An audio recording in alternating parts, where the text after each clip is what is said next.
Oi, pessoal, voltei. Então, nós paramos aqui, né? Estávamos falando do romantismo, falamos da primeira geração, que os poemas eram escritos falando sobre a pátria, né? Falando sobre o índio.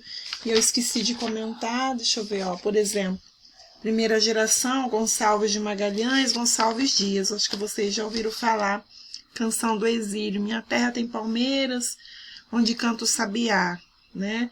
As aves que aqui gorjeiam, não gorjeiam como lá. Então, ele, nessa época que ele escreveu esse poema, ele não morava no Brasil. Então, ele fala o quê? Das árvores, né? A palmeira que tem no Brasil, dos pássaros que cantam aqui no Brasil, não cantavam lá, como lá, no lugar que ele estava. Então, ele faz exaltação aqui nesse poema do nosso país, né? Do Brasil, tá bom? Isso aqui, no caso, foi Gonçalves Dias. Tem outros, né? Canto de Regresso à Pátria, de Oswald de Andrade, tem muitos, tá? Então, vamos para a segunda geração. Segunda geração, voltando para o Álvares de Azevedo. Então, gaguejei. Os temas dele eram sobre a morte, mas tem um livro que ele escreveu chamado Noite na Taverna. Na Taverna conta a história de 6 estudantes, né? 6 bêbados, e dentro dessa história ele fala sobre sexos, bacanais, né? Incesto, assassinatos, traições, mistérios e morte. Então, tudo o Álvares de Azevedo envolvia a morte. A história dele é um pouco triste, porque ele foi, essa época aqui, as pessoas morriam muito de tuberculose, então ele foi perdendo os amigos, foi perdendo entes da família, né, e aí ele se via, assim, numa situação difícil, complicada, e aí ele começou a exaltar a morte. O que é exaltar? A falar, a adorar a morte, né, a falar bem da morte, a querer morrer. Tanto que com 21 anos ele pegou uma doença e morreu, acho que tuberculose, se eu não me engano. Olha o poema dele, Lembrança de Morrer, um poema muito famoso dele, e que as pessoas, quando falam do Álvares de Azevedo, leem a última estrofe do poema dele, esse Lembrança de Morrer, que fala assim, ó: descanse o meu leito solitário na floresta dos homens esquecida. A sombra de uma cruz escrevam nela. Então, ele queria que colocasse no túmulo dele, né? A gente fala epitáfio, né? Foi poeta, sonhou e amou a vida. Tá? Então, o epitáfio dele, ele queria que fosse isso, essa frase, tá bom? Então, tem vários poemas dele que ele fala sobre a morte, tá bom? Também temos o Casimiro de Abreu. O Casimiro de Abreu, ele também desejava a morte, né? Era, como que eu posso dizer? Pensava na morte. Um Freire, Junqueira Freire também, que ficou muitos anos no celibato, e aquilo não fez bem para ele. Ele também falava sobre a morte, né? E as fugas deles na escrita era sempre sobre a morte, tá bom? Bom,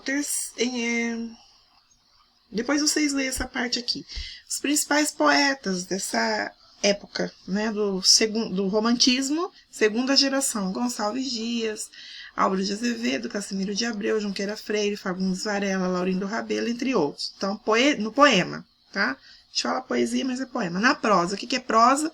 Esse tipo de texto aqui, ó, que vai do início ao final da linha. No caso, os livros, né? Até teve um que eu pedi para vocês lerem assim quando começaram as aulas, né? Após as férias, o livro em prosa, tá bom? Quem foi? José de Alencar, né? Manuel Antônio de Almeida. Quem mais? Que escreveu, né? Memórias de um Sargento de Milícias, que eu pedi para vocês escreverem, e fazia parte da segunda geração. O que falava Memória de um Sargento de Milícia? Que focalizava a sociedade suburbana e desmoralizava a corte, tá? Terceira geração. Então, são 3 gerações do romantismo. Agora, a geração condoreira, que lembra do condor. Sabe aquela ave que voa, que fica no monte? Fala que eles ficavam no alto da Cordilheira dos Andes. Então, nessa fase é o romantismo, porém, eles escreviam uma poesia social e libertária, que pregava liberdade, né? Bom, é que essa fase reflete as lutas internas da segunda metade do reinado de Dom Pedro II. Tá? Essa geração sofreu influência de Victor Hugo e sua poesia político-social. Então, essa fase em que falava-se mais da liberdade, tá? O termo condor é o símbolo, o que diz que a ave, gente, é o símbolo da liberdade, tá bom? Bom, o grande condoreiro do Brasil chamava-se Antônio Frederico de Castro Alves, vamos pensar. Ele escreveu um poema chamado Navio Negreiro, não sei se vocês já ouviram falar. Ele é dividido, acho que em 6 partes, se eu não me engano. Deixa eu ver aqui para não falar errado para vocês. 6 partes. E nas 2 últimas partes, ele conta a história de como os negros estavam vindo para o Brasil em situações assim desumanas. Então ele escreve esse poema, é um poema grande, dividido em 6 partes.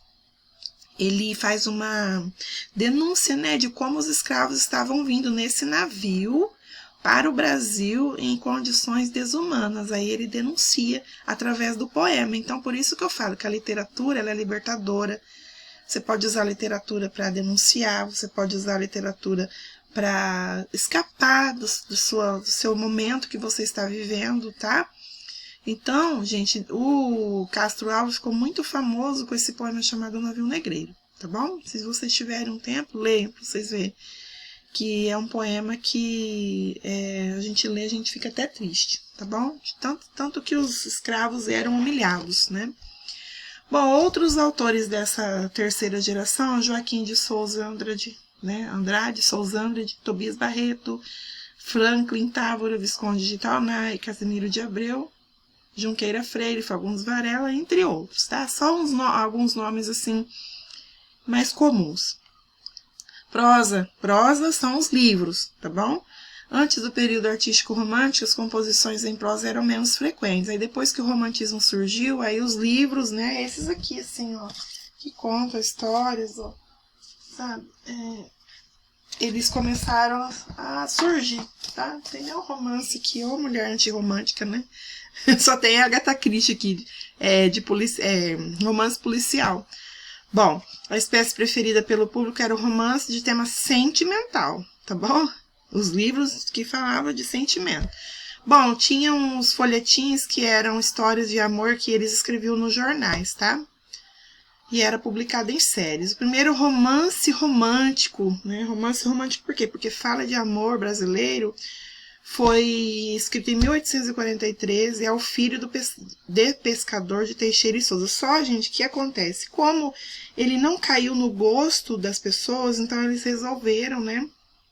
Era um romance sentimentaloide, né? Mas a trama dele era muito confusa, então eles resolveram, por convenção, né? Adotar como primeiro romance A Moreninha, de Joaquim Manuel de Macedo. Foi lançado um ano depois, tá? Como o primeiro romance brasileiro. Mas lembrando que o primeiro romance mesmo, romance romântico, foi O Filho de Pescador. Só que ele não caiu na graça do povo, então resolveram colocar A Moreninha como o primeiro romance brasileiro, tá? Porque esse o povo começou a gostar. Bom, alguns tipos de romance. Romance histórico, né? Que falava dos índios, regionalistas das várias regiões e urbano.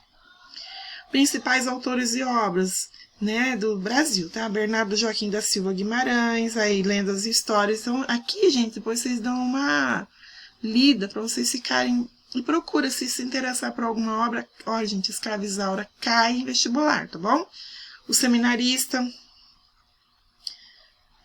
Alfredo de Itaunay, que eu falei para vocês, ó, que escreveu Inocência, que até fizeram um filme, né?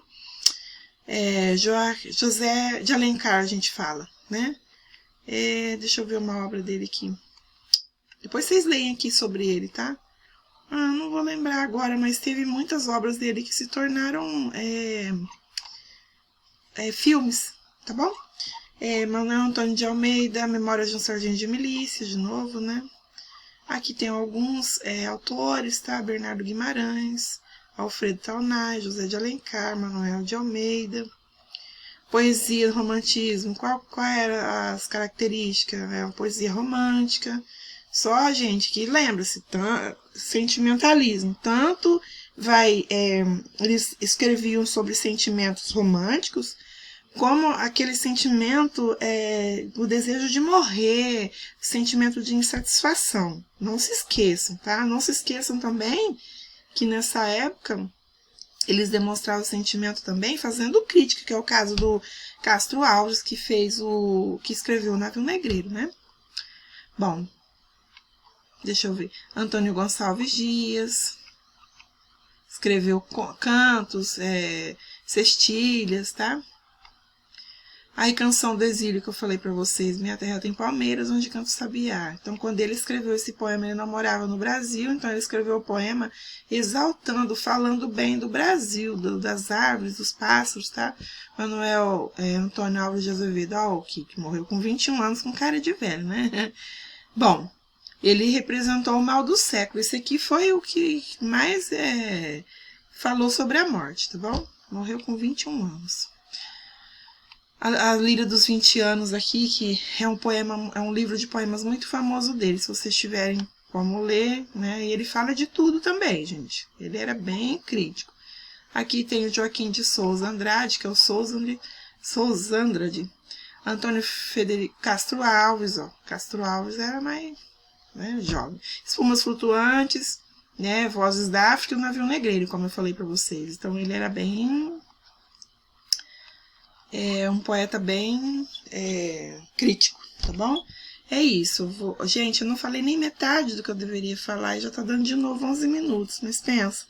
Estamos vivendo uma fase difícil em que vocês são obrigados a ver videoaulas para poder entender o conteúdo. Se fosse na sala de aula, seria totalmente diferente, aprofundaríamos melhor no assunto. Mas como o ano que vem vocês vão prestar vestibular, eu peço que vocês leiam. Procura saber mais a escola literária. Eu não falei nem metade do que eu deveria falar, eu fiz um resumo básico, tá bom?